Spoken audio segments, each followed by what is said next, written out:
Bismillahirrahmanirrahim. Assalamualaikum warahmatullahi wabarakatuh. Perkenalkan, nama saya Roza Zahiroh. Saya dari Prodi MPI semester 5 kelas karyawan C.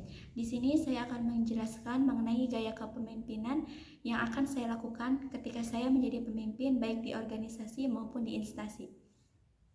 Untuk yang pertama, gaya kepemimpinan yang akan saya terapkan adalah gaya kepemimpinan demokrasi. Mengapa saya mengambil gaya kepemimpinan ini? Karena menurut saya gaya kepemimpinan ini sangat membuat para anggota itu merasa nyaman, karena mereka akan merasa dianggap ataupun diperlukan dalam suatu organisasi. Untuk yang pertama, saya akan sering mengadakan diskusi untuk memunculkan ide-ide.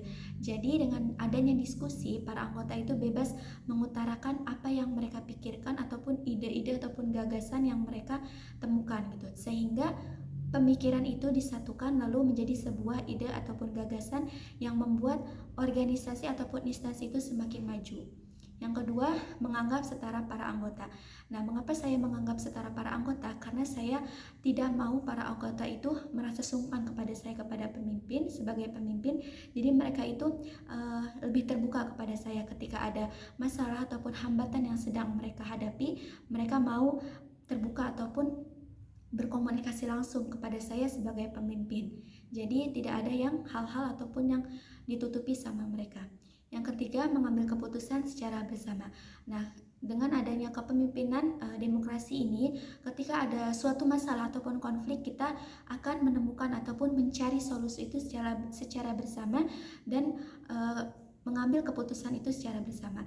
Namun, menurut saya ketika ada masalah ataupun konflik yang tidak bisa diselesaikan ataupun diputuskan secara bersama, maka saya sebagai pemimpin akan memutuskan secara pribadi ataupun otoriter, namun dengan persetujuan para anggota. Nah, untuk gaya kepemimpinan yang kedua adalah gaya kepemimpinan transaksional. Nah, gaya kepemimpinan ini lebih memberikan arahan dan memberikan motivasi kepada anggota. Jadi, saya sebagai pemimpin itu dekat kepada anggota. Saya selalu memberikan arahan ataupun masukan-masukan mengenai pekerjaan yang mereka dapatkan gitu.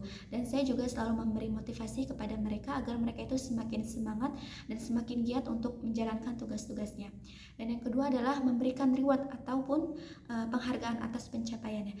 Jadi ketika suatu organisasi ataupun instansi, ketika anggotanya itu mengemban amanah untuk menjalankan tugasnya, lalu di antara mereka ada yang tercapai ataupun berhasil untuk menjalankan tugasnya dengan pencapaian yang maksimal, maka saya sebagai pemimpin akan memberikan reward ataupun penghargaan kepada mereka, bisa dengan memberikan hadiah dan yang lainnya.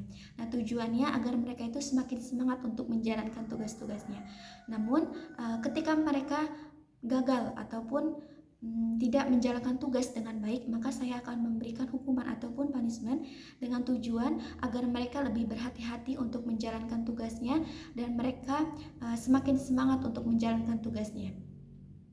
Menurut saya gaya kepemimpinan ini sangat cocok ya diterapkan di berbagai organisasi ataupun instansi, karena dengan adanya gaya kepemimpinan demokrasi dan transaksional, maka para anggota dan para pemimpin akan menjalin hubungan yang sangat erat. Cukup sekian dan terima kasih. Wassalamualaikum warahmatullahi wabarakatuh.